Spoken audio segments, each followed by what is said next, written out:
வணக்கம். இன்னைக்கு வீடியோவில் ஒரு இடியாப்ப ரெசிபி தான் செஞ்சு பார்க்க போகிறோம். இது ரொம்ப சாஃப்டாகவே இருக்கும். இதே மெத்தடில் நீங்களும் செஞ்சு சாப்பிடுங்க.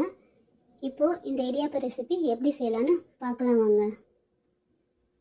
அதுக்கு ஃபஸ்ட்டு நான் ஒரு கப் அளவுக்கு பச்சரிசி மாவு எடுத்துருக்கிறேன். கடையில் வாங்கினது இல்லை வீட்டில் இருந்தது எதுனாலும் யூஸ் பண்ணிக்கலாம். ஒரு கப் அளவு பச்சரிசி மாவு, அதுக்கு தேவையான அளவு உப்பு சேர்த்துட்டு ரெண்டும் நல்லா மிக்ஸ் ஆகிற அளவுக்கு கலந்து விட்டுக்கோங்க.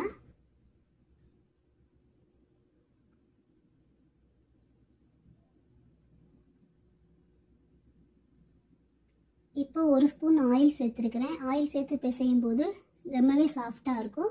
அதனால் ஒரு ஸ்பூன் ஆயில், சன்ஃப்ளவர் ஆயில் சேர்த்துருக்குறேன். சேர்த்துட்டு நல்லா கலந்து விட்டுக்கிடலாம்.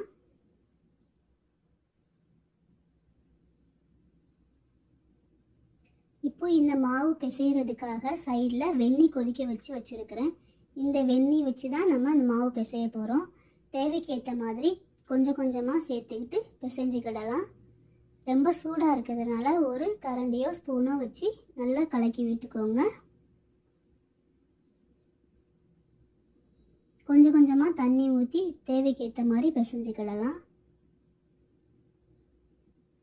மாவு ரொம்ப இறுக்கமாகவும் இல்லாமல் ரொம்ப லூஸாகவும் இல்லாமல் மீடியமாக பிசைஞ்சு எடுத்துக்கிடணும். வெந்நீரில் ஊற்றி பிசையும் போது நல்லா சாஃப்டாக இருக்கும். இந்த வெந்நீர் பிசையும் போது மாவு அதில் கொஞ்சம் வெந்தும் வந்துடும். தேவைக்கேற்ற மாதிரி சேர்த்துக்கிட்டு பிசைஞ்சுக்கிடலாம்.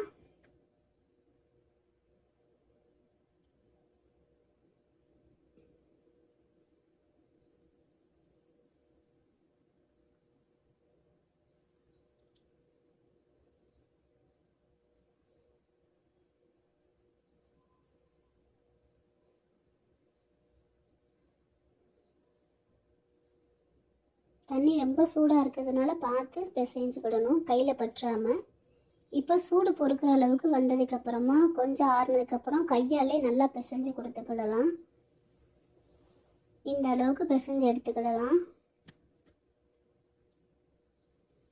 இப்போ இதிலிருந்து கொஞ்சம் தேவையான அளவு மாவு எடுத்து இடியாப்ப குரல் வச்சுருக்கிறேன். அதில் கொஞ்சம் கொஞ்சமாக வச்சுக்கிடலாம். தேவைக்கு ஏற்ப மாதிரி எடுத்து வச்சுக்கிடலாம்.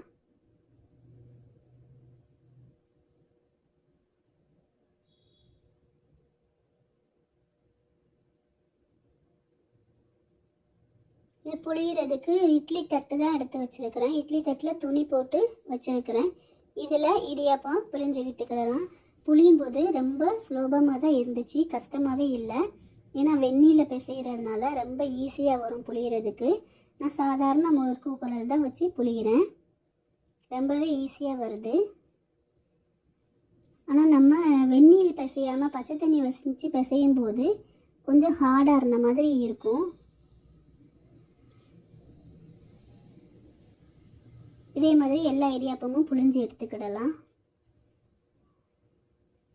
இப்போ இந்த இடியாப்பத்தை வேக வைக்கிறதுக்காக இட்லி தட்டில் நல்லா தண்ணி சூடு பண்ணி வச்சுருக்கிறேன். இட்லி பாத்திரத்தில் அதில் வச்சுக்கிடலாம். ஒரு 5 நிமிஷம் கரெக்டாக வேக வச்சு எடுத்தாலே போதும். இப்போ ரெடி ஆயிடுச்சு. இதை ஒரு தட்டுக்கு மாற்றிக்கிடலாம். பாருங்கள், துணியில் ஒட்டாமல் எவ்வளோ அழகாக வருதுன்னு. ரொம்ப சாஃப்டாகவும் இருக்கும்.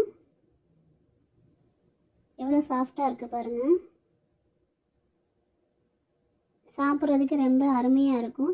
இதே மாதிரி செஞ்சு சாப்பிட்டு பார்த்து எப்படி இருக்குன்றதை சொல்லுங்கள்.